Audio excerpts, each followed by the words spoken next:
Greetings in the wonderful name of Jesus Christ. Thank you so much, saints. Siyambonga kakhulu uNkulunkulu. uNkulunkulu simbonga ke asiphezi. This is a Christian platform. I'm your host, ST Dlamini. Thank you so much, saints. Thank you so much. Thank you so much. 2025 sibona uNkulunkulu ngendlela emangalisayo sithwalile. Bafowethu sesikhona 2026 inkosi sihole kwaze kwaba lapha. Siyambonga kakhulu ke uNkulunkulu bafowethu ukuthi sigcine uNkulunkulu wasihola sasabala la esikhona namhlanje. Bafowethu ke don't forget just to remind you ngomhla ka 31 January sizobe silapha neSoweto eMidlands zone 6. On your Google map nje you can just put Inkonjane Primary School, to take you there. Okanye uthi Ivukula Street, but we'll also put lapha nakuma comment section. Egameni lika Jesu Kristu waseNazareth. Siyambonga uNkulunkulu ke asiphezi bafowethu. kuNkulunkulu ke kuumusa wakhe kwakhona konke lokho esikubona lapha namhlanje. This our first episode also ku 2026. Siyabonga bafowethu ukuthi nisithwele ngeqoma kakhulu. Siyabonga kakhulu bafowethu. But before we start, I would like us to pray, and then bese singena straight kwinkulumo yethu yanamhlanje. We got a very powerful subject sokhuluma ngayo la namhlanje. Heavenly Father, sikunikeza udumo lonke nezibongo uNkulunkulu wethu engcwele egameni lika Jesu Kristu waseNazareth. Phakama ngamandla uNkulunkulu wethu namandla, in the mighty name of Jesus. Heavenly Father, we thank you for this opportunity in the mighty name of Jesus. Siyakubonga Nkosi uNkulunkulu wethu sihlangene ngalolu hlobo for your glory, O God, in the name of Jesus. Heavenly Father, we thank you uNkulunkulu wethu engcwele egameni lika Jesu Kristu waseNazareth. We thank you, Father, uNkulunkulu wethu muhle egameni lika Jesu Kristu waseNazareth. uNkulunkulu wethu namandla malijunyiswe igama lakho, mawubatshazwe uNkulunkulu ezizweni zonke.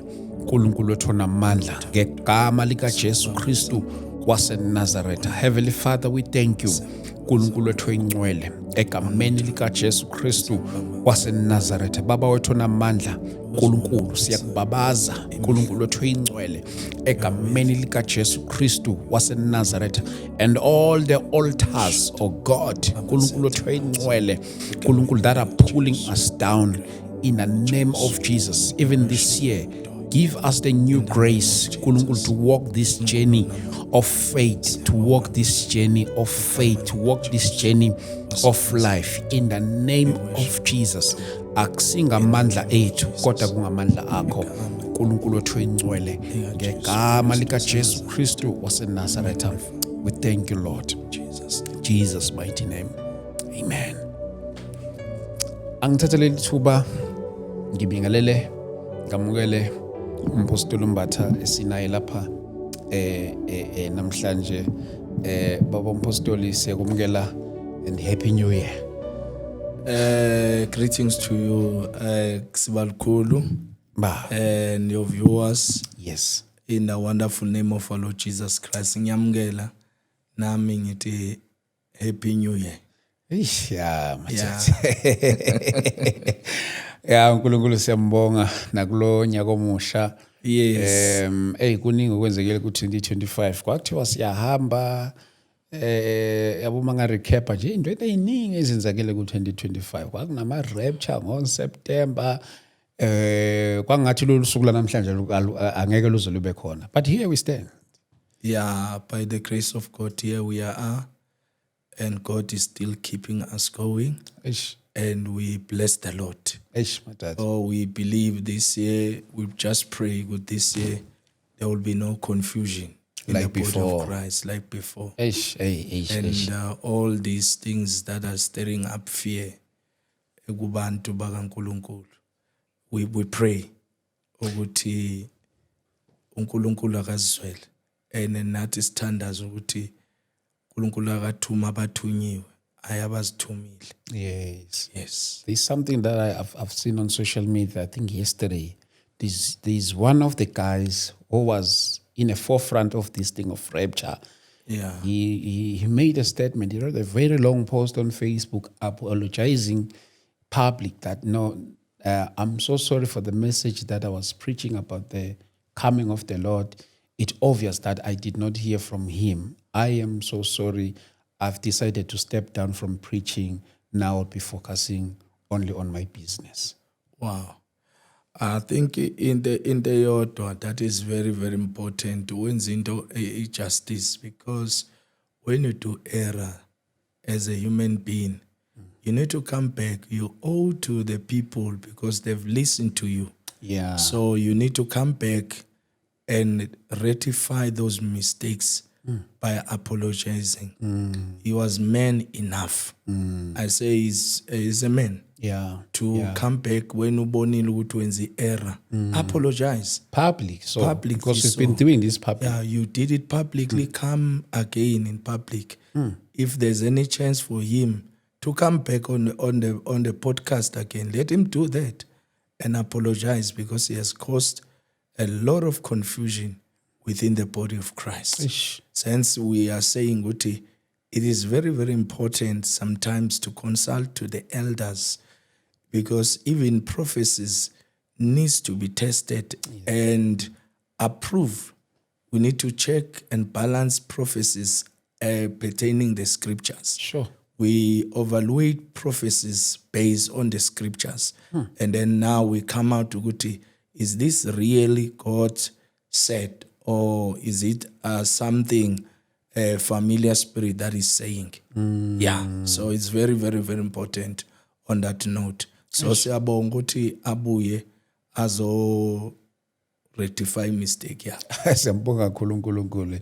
And you see, bazalwane, some of you wanted to go on the 24th of September, but today you are praying to have a good year. Yeah. It's your prayer now to have a good year. But last year you wanted to go. You see now. But we thank God that you are here, you are still alive. But namhlanje bompostoli, I would like us to talk about ama-altar. Yeah. Ama-altar ngesizulu imsamo. Umsamo. Kwesikhathi masithi imsamo ke ube sengathi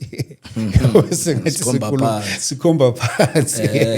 Namhlanje I would like us to talk about imsamo. Yeah. Ngithe mangifunda about nje indaba zama-altare.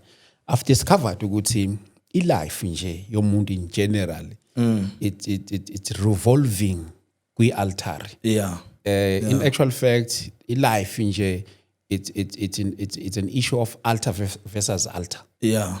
Yeah. Impilo yomuntu nje it's either kwelinye altar okonye kwelinye altar. Yeah. You can't be in between. Yeah. So namhlanje I would like us to talk about indaba zama-altare. Yazi ukuthi kwabanye abantu mhlambe kokunye ungathola ukuthi I'm attached to i-altar lithile, not knowing ukuthi I'm attached to i-altar lithile. Mhlambe kunezinye izinto engizenzayo, not knowing that maybe I'm introducing myself kwi-altar lithile. Ngicabanga ukuthi ziningi izathu kulezi zinto zama-altari ezenzakalayo. Abanye abantu ba-attached kuwona knowingly. Abanye I believe ukuthi they are attached kuwona not even aware ukuthi ba-attached kuma-altar athile.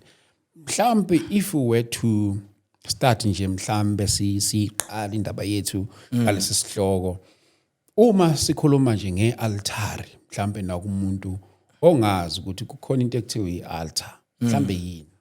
Okay. Let me do justice when Sibalikhulu, and because I've prepared, because what is very important when you talk about a subject is to be balanced and prepared about the subject. I was taught like that. Yes. You need to prepare yourself so that even, and also balance it with scriptures as well. Yes. So, yes. But it's simple, more especially thina sikhule kwaziwa ukuthi imsamo. Akekho umuntu ongazange introduce imsamo ekhulu. Sa introduce imsamo. Yes. Baphosta ukuthi mase sibadala sikhona ukuthi siphume lapha. But in short nje, as I'm going back to your question, altars are platform of interaction between the divinity and humanity. So it's very, very important ukuthi we know ukuthi altar it's a platform Sure. of interaction between the humanity and between the divine and the humanity. And humanity. So they are place of covenants where people made covenants, where people also do some certain agreements, a place of worship. Altars, it's when people sacrifice, bring sacrifices. That is why when masibuyela kudala ngalesikhathi lesi singakasindiswa uthola ukuthi ubikwe emsamo, Yes. moyobikwe emsamo abayi emsamo empty-handed, baya ne-sacrifice, but they bring a goat or anything bayo sacrifice. But thina we never understood at that time good those are altars, family altars. So ukuthi bobikwa wonke umuntu bekebikwa bikwe kucelwe kushwelezwe kwenziwe yonke lento leyo yabona. So up until we receive salvation, Yeah. and started now our eyes open more especially wider ukuthi is understanding now the importance of altars and the danger of altars. Sure. So kwakuworshipa lapho. That is why a person othwalayo naye ufaneka lethi sacrifice, and eyakhe sacrifice they bring it often. Okay. Because they need to service the altar. Yeah. Altars are places la kona and it must bring continuous sacrifice. That is why even nathi thina kwelikaNkulunkulu we come up and bring worship. Yabon, we bring worship. And because we have done a covenant with Christ, so we bring worship and we bring sacrifice. Because wonke lama altar, it's either a evil altar, a godly altar, kunama similarities. All these altars demand sacrifice and they demand worship. Yeah. So it's very important. When you talk about evil altars, you must not exclude the devil. Okay. Because unfortunately. Yes. So those who are going into these altars, they worship also the devil. And they bring sacrifice to the devil. To the devil. Yeah. Yeah. Also, altars are places of transaction. Okay. Yabon? So it is very, very important ukuthi spiritual transaction. Abantu abaningi, they don't know ukuthi their lives, as you mentioned previously, ukuthi it's been changed by certain altars and affected by certain altars. So it is very important ukuthi as much as evil altars exist, godly altars exist. And when we talk about gold altars, they are the ones that invoke the presence of God. Sure. Yabon? So whenever we talk about godly altars, we talk about something when we go, they invoke the presence of the Almighty God. Yeah. Evil altars, as much as we talk about godly altars, evil altars also summon demonic forces. You see? So whenever, now the question will be, how do you identify an altar of God and an altar of divinity or an altar, evil altars? Sure. Yabon? Sure. So it is very, very important when it comes to that. So obviously, if, let's say, for example, you are not saved, Yeah. automatically the devil claim your life. You are, it's either you are on the devil's side or godly side. Lana, it's like a kingdom. A kingdom, there's the heavenly kingdom and the earthly kingdom, or the devil kingdom. Yes. The kingdom of darkness, Bibles are the kingdom of darkness. Yes. The kingdom of darkness and the kingdom of God, they are totally different. Yeah. So, uma ungakholwa uNkulunkulu, uwelela kuleli linye side. Because in life, generally, you cannot exist without belonging. You need to belong somewhere. Same as altars. If you don't belong to the altar of the Most High God, you automatically belong to a certain altar. Yabon? And amanye altars, when you don't have you are not belonging to godly altars, they claim your life. Sizokhuluma ngama-territorial altars. Okay.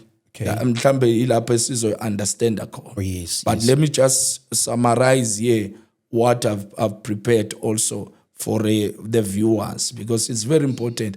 I do deliverance, so I know the operation of altars, and I know the effect of altars, the dangers of altars. Many people who told ukuthi baboshwa ama altar kubo. Yabona? Baboshwa ama altar kubo. Told ukuthi umuntu okanye the altar of divinity. Angithi abanye abantu bayahamba bayothwasa. Yeah. Umuntu mayesethwasile, there's an altar that you need to build. Ish. That is why bayibiza indumbe. Lindumbe leyo i-altar. Okay. La khona you do consultation. La khona you also invoke certain spirits in order to ukuthi ubonela abantu okanye ubhula abantu. So those are altars, you see, where people they are a different spirit. Khona abanye amandawo namandindawo, khona abanye abanabalozi, khona different thing. Yabona? Amangune, all those things. So there are certain spirits that are involved from altars. Yeah. Yabona? So certain demonic forces, demonic spirit that are involved from those altars. So what is very, very important, and also altar, they can bring manipulation in your life. They can manipulate your destiny. As much as you think ukuthi uthwele wena una yonke into, but what is very important, there are more people now abathwele bathethatha lento ayinabungozi. Today bayakhala, and they are coming to us. Bayakhala because uthatha inyoka manje demand igazi, and idemand ukulala nawe, and ngaso sikhathi leso ine altar. That's why abantu uthola ukuthi othwele ngenyoka bamtshela ukuthi endlini kube nekamero la khona kungangeni umuntu, Ngeni umuntu yena kuphela. uwe kuphela, because lapho kusuke kukhona isilwane esithile othwele ngaso, yabona, esizokhona ukuthi sikuproducele yonke lo mcebo wakho ofunayo, yabona, na all those things. Once kwangena omunye umuntu accidentally, it's either that person dies, yabona, or that mayibona inyoka ususe affected na. That's why uthi abanye abantu uthola ukuthi maye engena kulelo kamera lo ingqondo ulahlekelwa ingqondo, usephambanelwe ikhanda, babalethe futhi la. And some of people, they pretend angithi dlamini, they bring people bazi ukuthi benzeni bona, babalethe la endlini kaNkulunkulu, kanti uNkulunkulu angithi he exposes that altar. So uNkulunkulu asinikeze the word of wisdom to see this thing ukuthi hayi wena wenza kanje na kanje. Umuntu aqala avuma, aqala azenze confused ngoba bonke bazenza confused. Angithi now it's because of embarrassment. Yes. Usezenza confused. But many destinies have been held captive because of evil altars raised by ancestors as well. Okay. So many destinies have been held captive. So kuna yakubopha kufana nomuntu uma kubo kwarizwa i-altar le-divinity or i-altar lokuthwasa. Lo muntu loyo makube ngazange kubreakwe that altar, khamba ukuthi wena umntwana kaNkulunkulu awuzange waphuma nakulela altar, awuzange wadiliza nalela altar. And now ukuhamba kwesikhathi umntwana kaNkulunkulu seke manifesta now sekaphupha ugogo. Phupha ugogo, and ugogo mawuthi uyatrace ugogo uyelo ohambe ethwasile.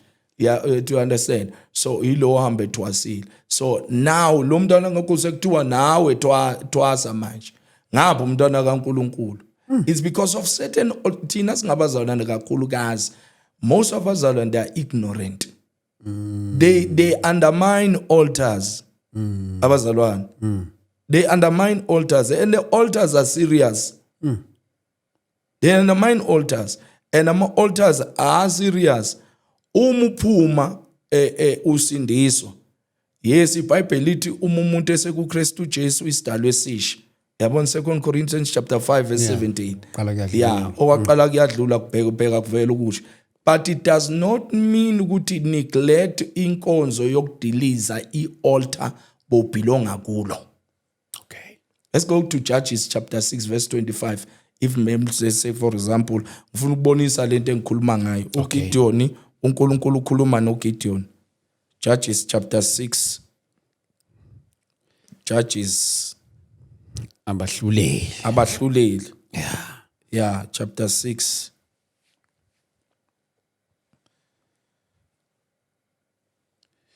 Chapter 6 verse Siqala pha ku 25.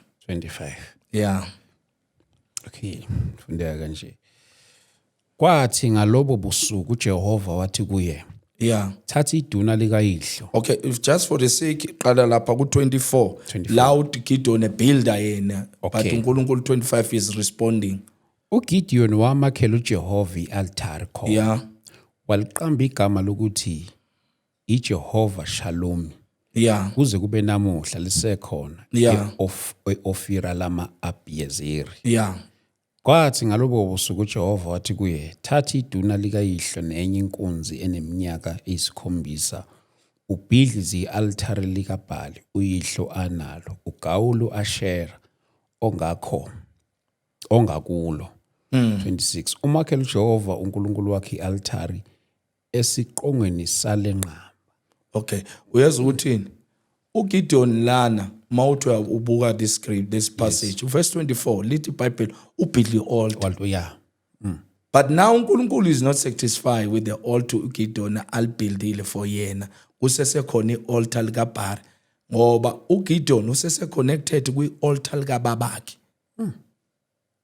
Usese connected ialtar lomndeni, of which ialtar lomndeni leli ialtar likaBhali. Yeah. No, verse 25, then iBhayibheli lithi, at that night the Lord said to Gideon, take a second bull from your father's head.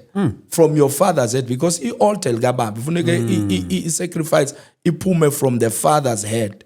And besathi and the one that is 7-year-old, pull down the father your father's altar.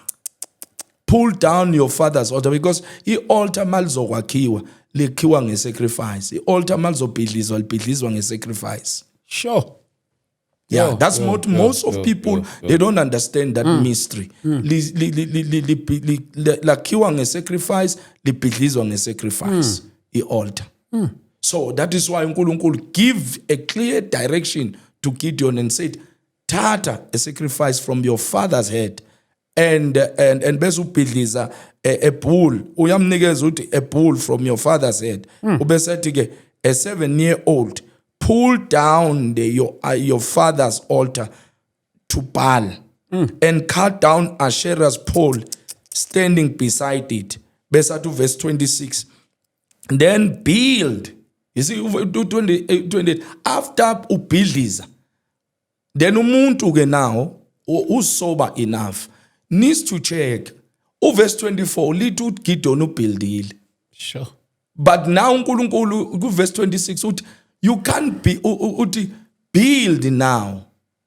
Because that one awukwazi ukubuilda kusesekhona i-territorial altar likayihlo. That is a territorial altar. It connects you. It connects indawo. Yes. It connects. Amatoma, when we talk about territorial altars, it involves families, involve indawo, involve into eningi, umnotho in the area. Yabon? So now uNkulunkulu uthi bhidliza altar likayihlo. Ngoba le altar likayihlo sizobona kule scripture lesi ukuthi it was not just the altar likababakhe, it was a territorial altar, this one. Lele likaBhali and the pole of Asherah. 26 uthi ke build an altar to the Lord your God here on this hilltop sanctuary, laying the stone carefully, sacrificed the bull as burnt offering on the altar, using a fuel and the wood of the Asherah's pole cut down. Verse 2, verse 27. So Gideon took then of his 7 and did as the Lord has commanded, but did it at night because he was afraid of other members of his father's household and people of the town. You see, he was afraid of father's family, household, and other people of the town, because this was a total altar. So this total altar will involve a family, involve also nabanye abantu bangaphandle. So he was afraid lithi walibhidliza ebusuku. Kodwa the fact ukuthi walibhidliza, he obeyed and walibhidliza i-altar. So altars are very important. So walibhidliza, uma eseqeda ukulibhidliza uzozwa lana lithi early in the next morning, verse 28, early in the next morning, as the people of the town began to stir, someone discovered that the altar of Baal, has been broken down, and that the Asherah pole beside it has been cut down. In their place, a new altar has been built on it, where the remain of the bull that has been sacrificed. So Gideon, my bhidliza altar lelana. In the same place, he built the altar of the Almighty God. Sure. So what I'm saying here, you can't build the altar kaNkulunkulu sabelonga kwelinye altar. Okay. That's a mistake abantu abaningi bayenza. Okay. I remember one guy called me watu inyanga. I'm allowed to say it here because he saw me here. Yes. Watu inyanga. So now unamapain emzimbeni uya attack. So uyalapha abantu. So mina what my intake said, accept Jesus. Ayindofuna usizo, accept Jesus. What angakabi nelokhunja nesikhathi okanye nenhliziyo yokuthi ngimamukele inhliziyo yamayivuma. Ngathi ke nami inhliziyo yamayivuma ukuthi ngikuthandazele, because mina I understand one thing. Awuthi uyinyanga uze kimi uthi ufuna ngokuthandazele ube ngokutshela ukuthi the most important thing is to accept Jesus. That's the first thing. Yes. So accept Jesus. Lo ozokwazi ukuthi ukuphilisile. So awukwazi ukufuna uJesu kodwa ufuna ukubelonga kwelinye altar. Ila khona abantu, they don't understand, and we don't need to compromise as Christians. We need to be firm. Because when Christians or pastors abathanda ukuya kuma altars of divinity beyakhona, they don't give them option, but they even expose them. But abafundisi bayathwala and all those things, angithi basuke bayile vele laba bayayo. Angithi so it is very, very important ukuthi nathi uma besindiswa, we need to convert them. They need to be converted. And they need to accept Jesus Christ, because we only preach Christ, Him crucified. So abantu fanele bathole lo. So altars are very, very, very serious. So kuma territorial altars, leli bekuyi-territorial altar as well. Because lana uyithola istory sesiyayikhatha. Uyithola istory lana sila khona befuna ukubulala ba-identify ukuthi uGideon bafuna ukumbulala because of the-altar libhidlizile.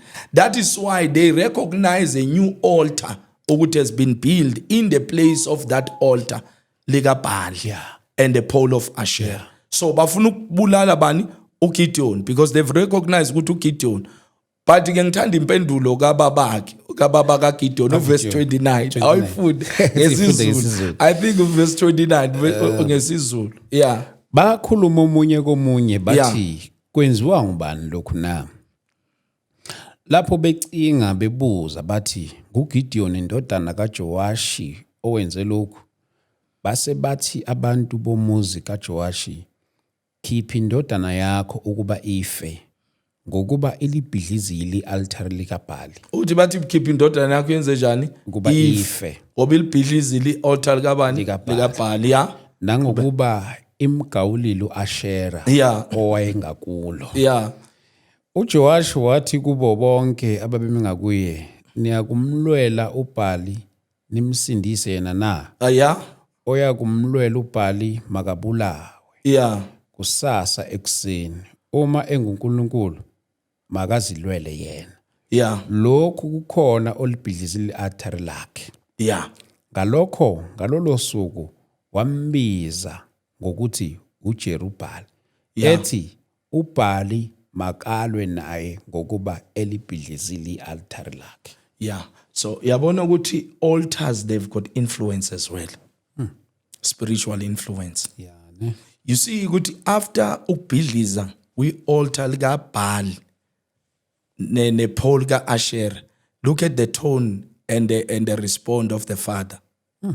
Ubhidlwe likaNkulunkulu, but now look at the tone of a father. He's no longer fighting for the altar belonga kulo. But is opposing indirectly to say, if uBhali uNkulunkulu akayilwele, ubani ozolwela uBhali? Yabona? So uBhali akazilwele as uNkulunkulu. Makucaca ukuthi ubhidliziwe akazilwele uBhali. So now altars, they've got influence. You mentioned a profound statement ukuthi it's altar versus altars. When you started. So in life,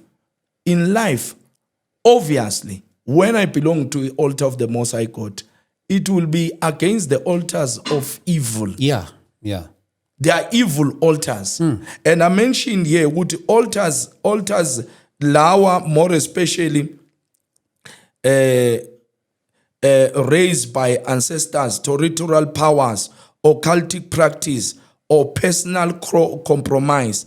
These altars speak consistently against the progress and liberty of people, enforcing curses.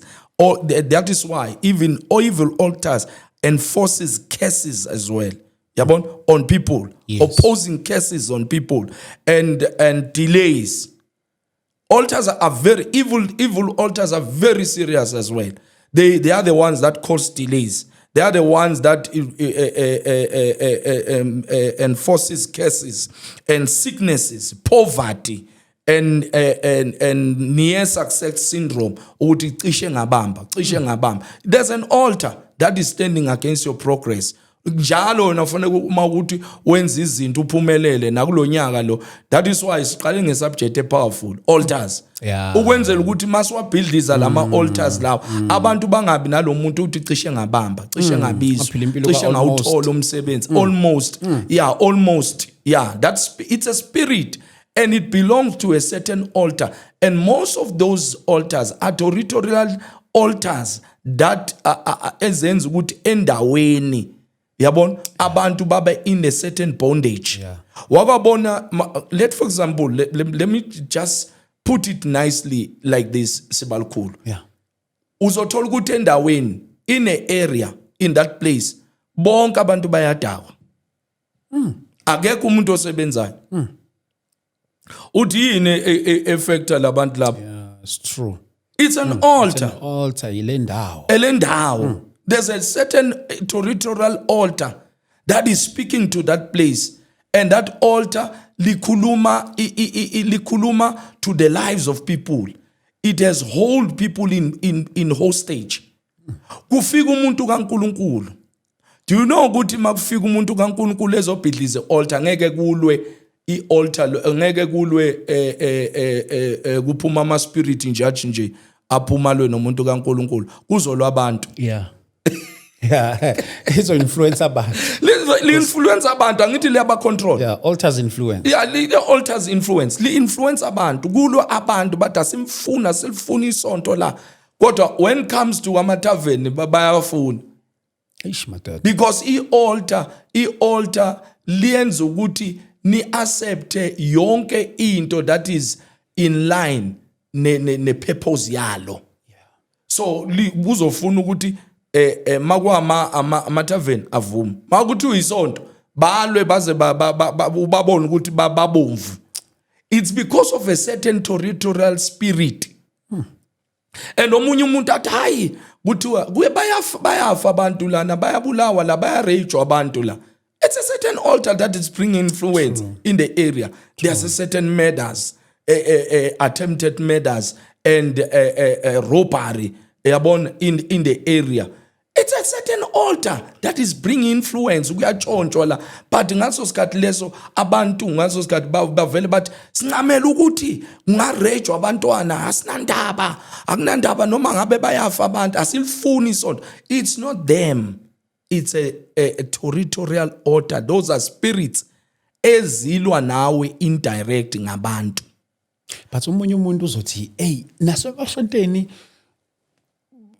apart from individual to the belonging of yourself kwi altar lithile omunye uthi mhlambe hayi even emasontweni so khona amasonto athile uthola ukuthi awasubmit kwi altar likaNkulunkulu asubmita kwelinye altar. Omunye uthi mhlambe ngibona kanjani ngeke ngaraise enye concern nje enye nje ku social media ngithi mina yazi dala inyanga zaziba inyanga nje ibe nje inyanga True. Kodwa manje you find manje inyanga seyingabafundisi okanye abafundisi bazi inyanga, then you end up confusing yourself ukuthi hayibo which altar is this manje kokunye uthi lo muntu lona how possible is that ukuthi ungaseva ama altar amabili only find it it's impossible, you can't.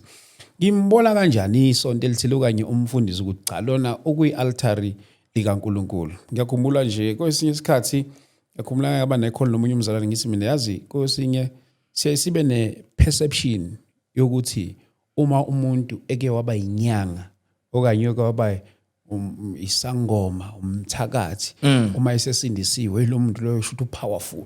Yeah, I think leyo nto leyo it goes back nanendlela esikhule ngazo ukuthi should nje into eyinyanga sipowerful should mase kusindiswe lo muntu kade inyanga automatically should lo muntu uzoba powerful. Only to find ukuthi that's not true. There are people abangakazi baze baba ngabathakathi used by God mightily. There are people abangakazi baze babe izangoma izinyanga whatever, but they are used by God mightily as if manje ngathi iformula yokuba powerful ukuthi uqala ube inyanga okanye uqala ube umthakathi ukuze mase usindisiwe uzoba powerful. Yazi Sibalikhulu, you're raising a very vital point. I think asivume abantu bethu lithi iBhayibheli osiya my people perish for the lack of knowledge.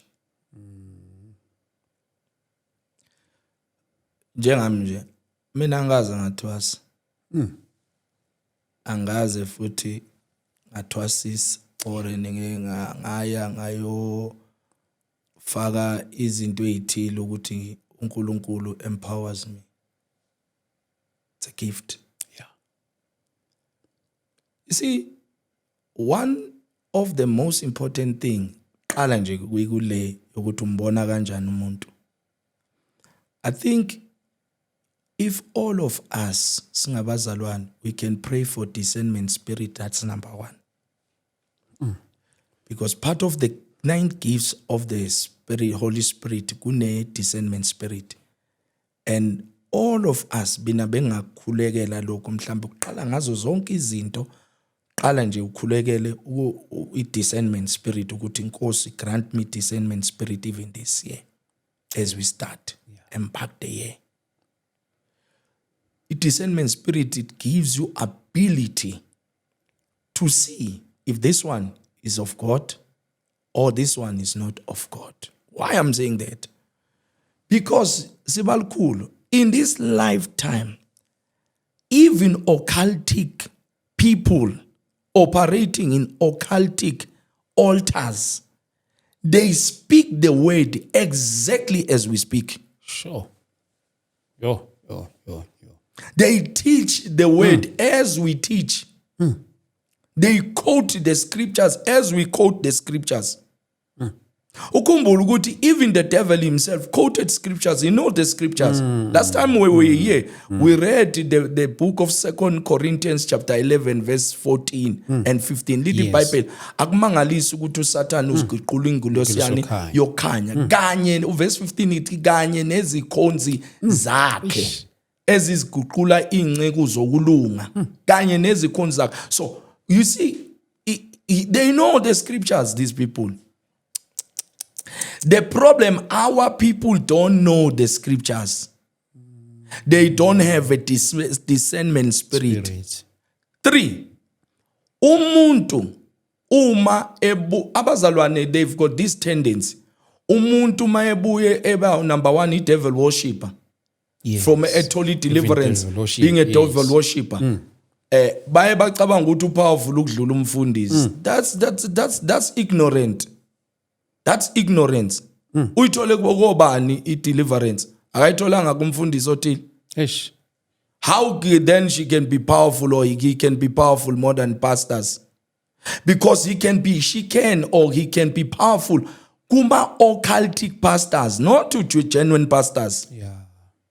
It needs to be clear on that one. We saw comments where people said, this lady, when we talk about leader that time, he said, I long deliver abafundisi abaningi. How you can conduct deliverance? I'm glad she understands. She's my daughter now. She understands spiritual matters. If she was moving ngale syndrome yabantu le bebayikhuluma kuma comments ngabe udukile. You remember when I intervened kwezinye izinto, and people they saw ukuthi as if ngathi ngiyaphapha ngifuna ukushayina and all those things, and I was intervening because I understand deliverance, I understand spiritual matter. We deal with serious things, serious deep thing more than le ingane kabi le leader beka kuyo. So all those things there are certain altars that are speaking. Umuntu akakwazi ukuyikhipha kuyi-altar nje without receiving deliverance. Udeliver uNkulunkulu nje. Udeliver uNkulunkulu. Okay, let's trace it in the Bible. Let's trace it in the Bible. Let's trace it in the Bible. Even Saul, kwadinge ukuthi kuye bani kuye umuntu kaNkulunkulu ayomdeliver. Yabona? Even Saul,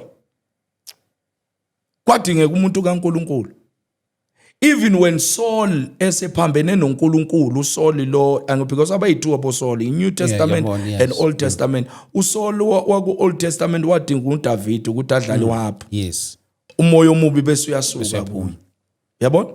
uSaul lo wangapha wadinga umuntu kaNkulunkulu ukuthi aye kuya ayomvula amehlo, because uJesu appeara kuye ukuthi ungizingelelelani wena na. Yabona? So akekho umuntu ngisayiphinda lento lena, and I'm saying it humbly so, because people they need.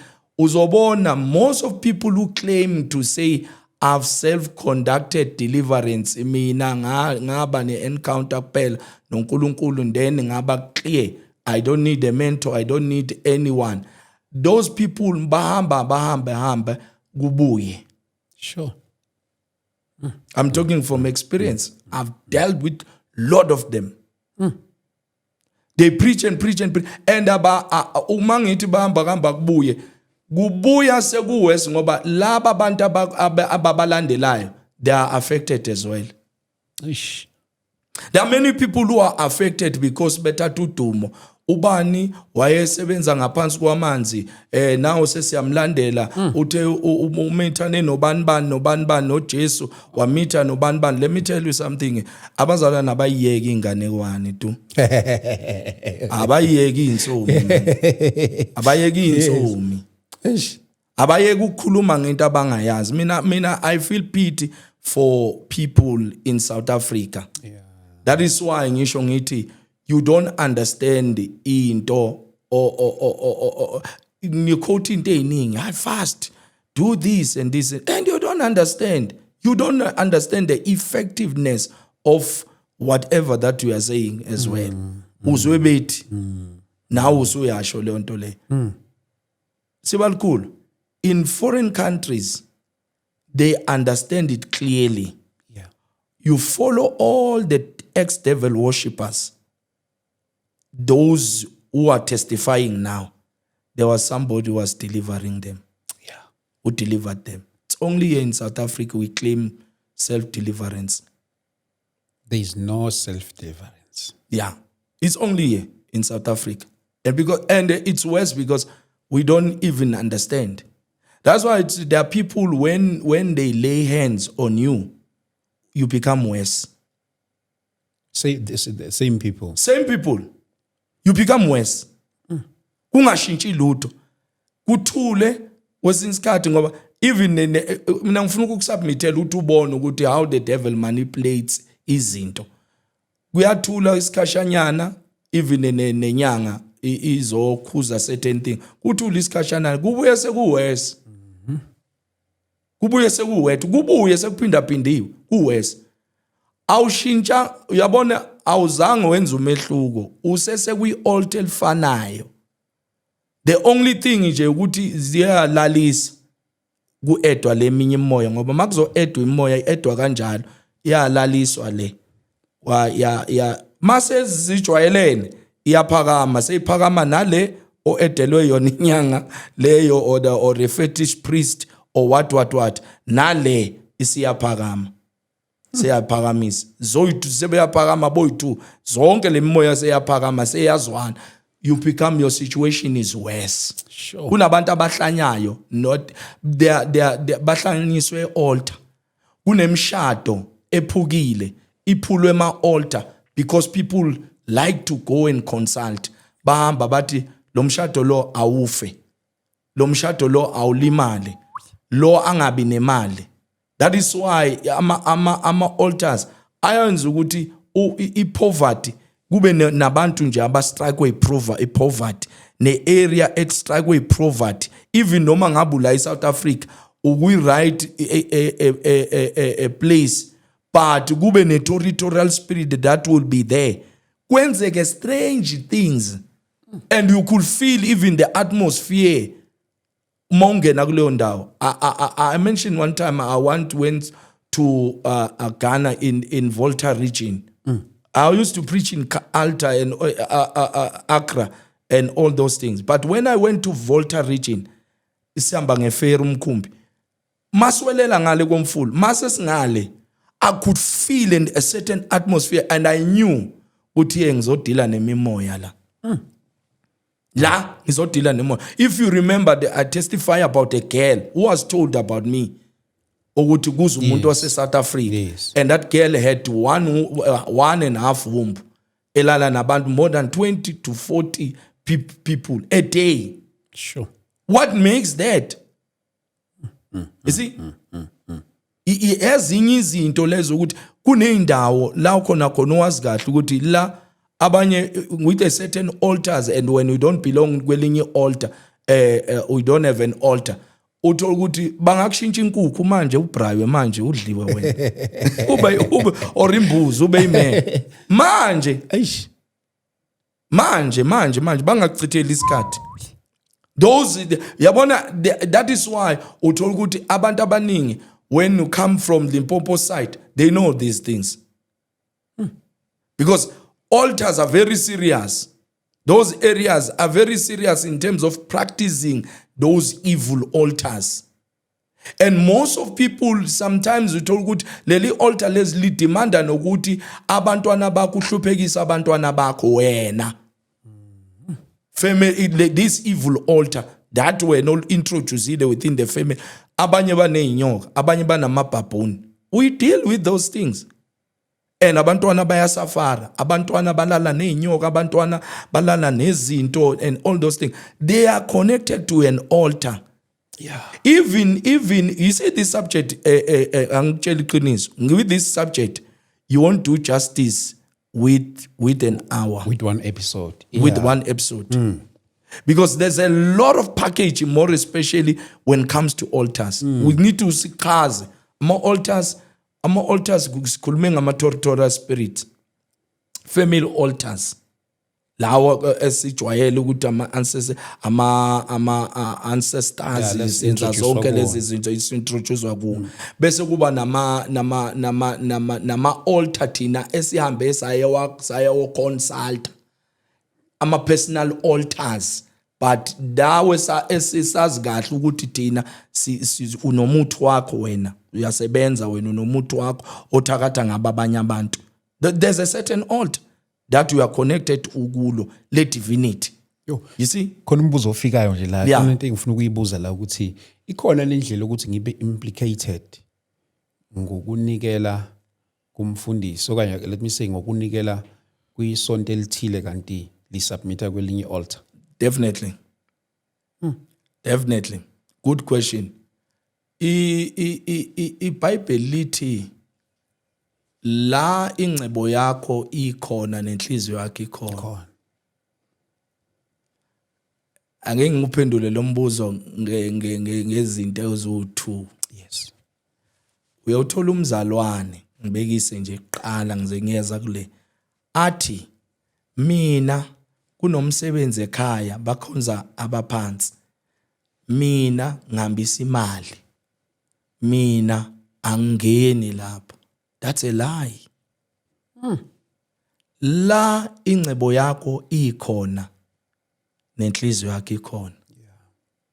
You are involved. Direct or indirect? Direct foot. Eish. You are involved. Uma imali yami iza kuwe, I'm involved kuwe. Even in churches, there are people abafika emasontweni uthola ukuthi this person was okay enemali zakhe. I lose everything. It's an altar. A certain altar. Sure. And you know ukuthi people kulawo ma altars lawo ba faithful and loyal. When they come to the right altar, they start now ngathi bayahlakanipha ngathi bayakhona ukuobserve bayakhona ukubheka naye kanti I know uphele lapha kulela altar leliyana. That is why kunabantu these occultic churches, occultic altars ziba affectile abantu abaningi. And bapha abantu bakhona namhlanje babuyele emazweni abo abanye besesekhona la basaganga ngabantu and uyabablame abantu badonswa izinto ezithile. Angikubekisele namhlanje I was praying one time asking God why people abantu they are continuing being abused and bayezwa lo muntu lona ukuthi uqamba amanga unamanga lo muntu lona. And they continue, even noma ngaphuma iskandal esingakanani, they will support him, yes, they will do instead. Kuphuma iskandal esigenuine, esenzile yena lo muntu.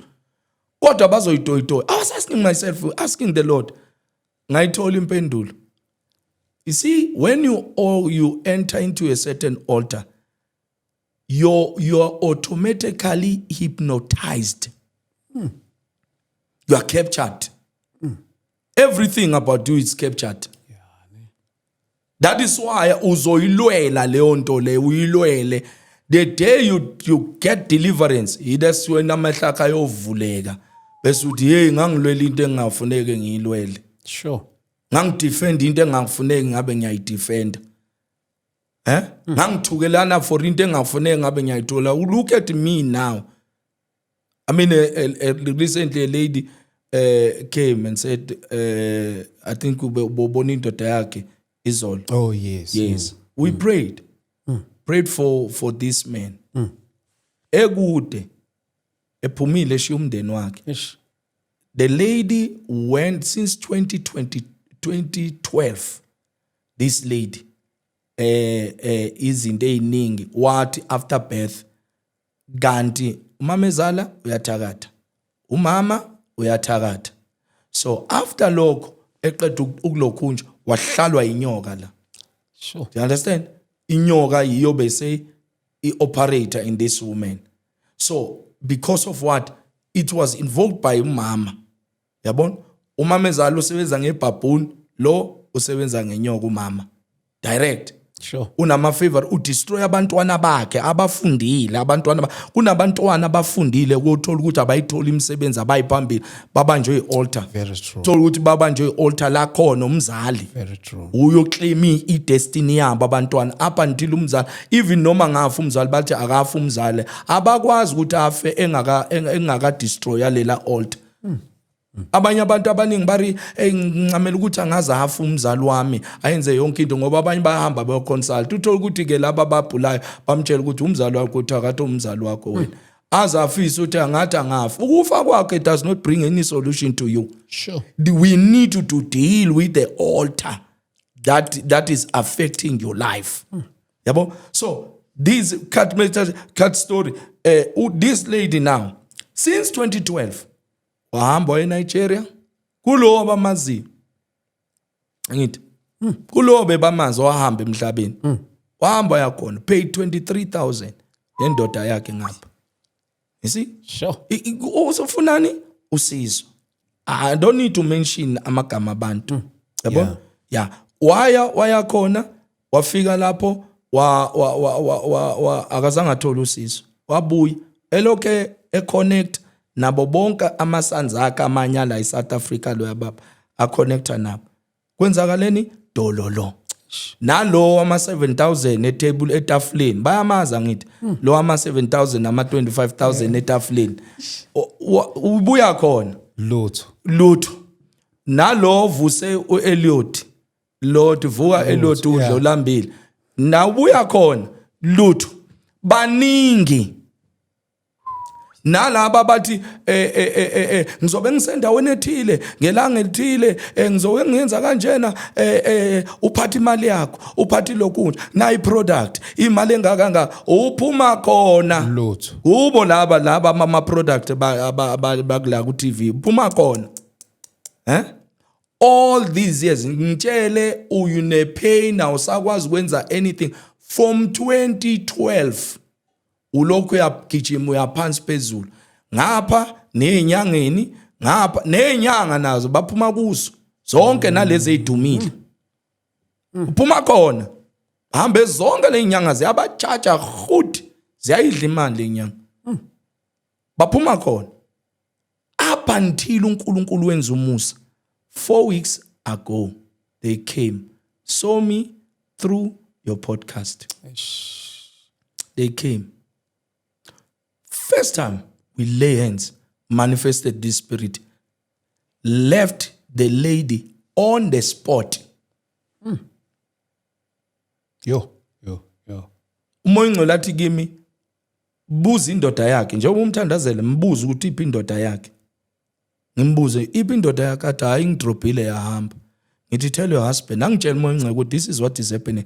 Ngithi mina tshela indoda yakhe ize next week. I want to pray for him because bese ngazi ukuthi ba affectwa i-altar lomndeni. So after lokho indoda iveliti angilapho ilo indoda ivuka umbhejazana idakila i-affectwa yini i-altar limbambile. Abanye abantu they can resist even their deliverance when the altar has captured them. Athi hayi angilapho yabona ata angeke ngize ngiye lapho angifuni mina ukuya lapho and all those things haya aze lo mntwana esonto ngithi manje iphi indoda yakho ngimthandazele futhi iphi indoda yakho athi ayithe ayizi sesixabene manje yaphuma nasendlini and all those things ngithi ayikhuleka next week party skipper sakhe. We understand spiritual matters. Party skipper sakhe next week so beka izandla kuso sombiza la ekhona sizombiza. We've got authority.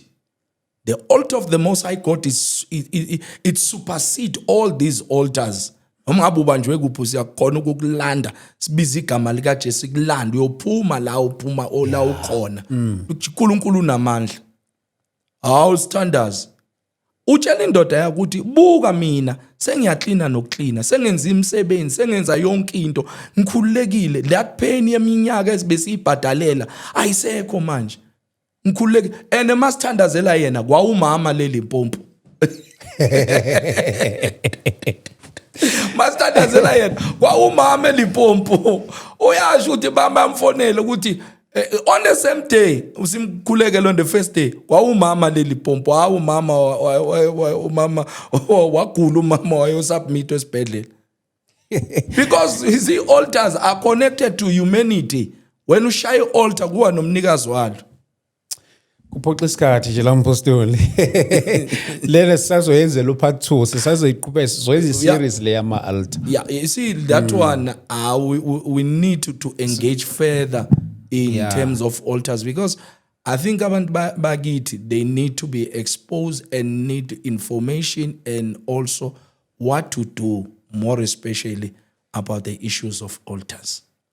Sibonga kakhulu mpostoli. Mhlawumbe nababukela emakhaya nabafisa ukuxhumana nawe bakuthola kanjani?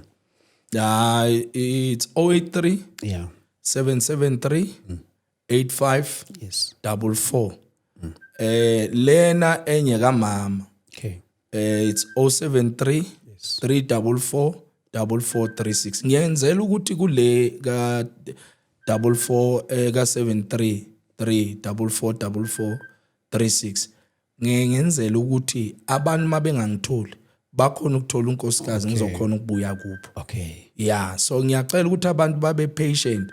Abanye bavele babe arrogant to my wife. And ayikho mnandi ufuna ukukhulekela mara you arrogant to my wife. It does not ayikho right lonto le. So siyacela nje ukuthi abantu ba behave, usizo uzolithola every time siyabuyela ebantwini after mabeqeda ukushiya imlayezo, or send me a WhatsApp, notify me later on uma kwenzeka ungibusy ngiya check ama WhatsApp, or you follow us on Facebook, Pastor M Mbatha. Okay. On Facebook as well, our church page, Faith Temple of Fire Center. Okay. That's when you can get us. Bafowethu asibonge kakhulu egameni lika Jesu Kristu waseNazaretha. Siyabonga kakhulu bafowethu. Ngicela ukuthi ke siyibambe la for today. Sisazowenza part 2 wayo le subject. We'll do a series. But nje kulama seconds lawo awu few isikhathi sethu sesiphelile la. Ngicela sibonane lapha eSoweto ngomhla ka 31 January kuyona lenyanga le 31 January 2026 zobe seSoweto eMidolethe Zone 6 inside the school Inkonjane Primary School ebandleni lika baba umfundisi uMbatha. He will be one of our speakers of the day ngalola suku bafowethu. But ke for more details ngawa check nalapha comment section azobe khona. Asibambela for today. uNkulunkulu anibusise. Amen.